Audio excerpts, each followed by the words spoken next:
सोप्या पद्धतीने square route कसे काढायचे ते बघूया। बघा सुरुवातीला काय दिलेलं आहे 81 चा स्क्वेअर रूट शोधायचा आहे। मग 81 चा स्क्वेअर रूट शोधताना आपल्याला बघायचे आहे सुरुवातीला डिजिट किती दिलेले आहेत, तर 2 डिजिट जर दिलेले असले आपल्याला तर काय करायचं, पहिला डिजिट आणि दुसरा डिजिट याची काय करायची, ॲडिशन करायची।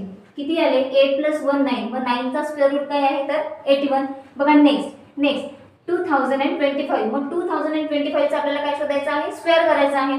बघा मग त्याच्यामध्ये किती डिजिट आहेत, 4 डिजिट आहेत। मग काय करायचं, 2 सुरुवातीचे डिजिट आणि 2 शेवटचे डिजिट यांची काय करायची तर ॲडिशन करायची। बघा 20 + 25 = 45, मग हा काय झाला 45 चा स्क्वेअर रूट।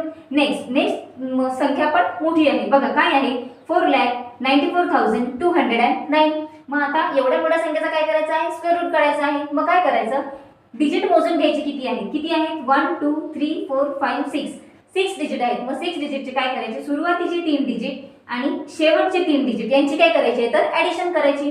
बघा 4 9 4 + 209 = 703। बघा मग हा 703 चा स्क्वेअर रूट आहे। नेक्स्ट 4 नंबरच्या क्वेश्चनचा आन्सर तुम्हाला कमेंट करून सांगायचा आहे। व्हिडिओ आवडल्यास व्हिडिओला लाईक करा, शेअर करा आणि सबस्क्राईब करा।